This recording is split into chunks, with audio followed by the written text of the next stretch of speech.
నమస్తే అండి. రాధామురళి ఛానల్కి స్వాగతం అండి. ఓం శ్రీ మహాగణాధిపతయే నమః. ఓం శ్రీ గురుభ్యో నమః.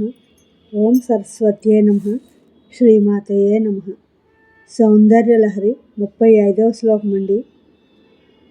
మనస్త్వం వ్యోమత్వం మరుదసి మరుత్సారథిరసి త్వమాపః త్వం భూమిః త్వయి పరిణతాయాం నహి పరం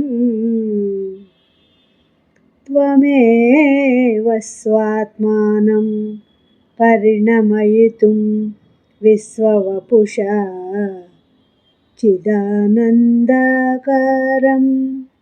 శివయువతి భావేన బిభ్రుషే.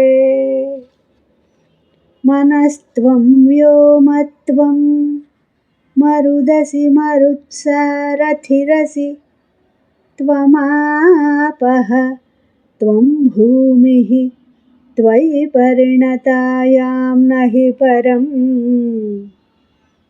త్వమేవ స్వాత్మానం పరిణమయితుం విశ్వవపుషా చిదానందాకారం శివయువతి భావేన బిభ్రుషే. ఈ శ్లోకం యొక్క భావం అండి. అర్ధనారీ స్వరూపిణి మన ఆకాశ వాయురగ్ని జల పృథ్వీ తత్వాలుగా పరిణతి చెందుతున్నావు. నీకంటే భిన్నమైన అన్య పదార్థం ఏదీ లేదు. స్వాత్మను నువ్వే విశ్వరూపంగా మార్చుకోవడానికి భావనా మాత్రం చిదానందమూర్తివి ధరిస్తున్నావు.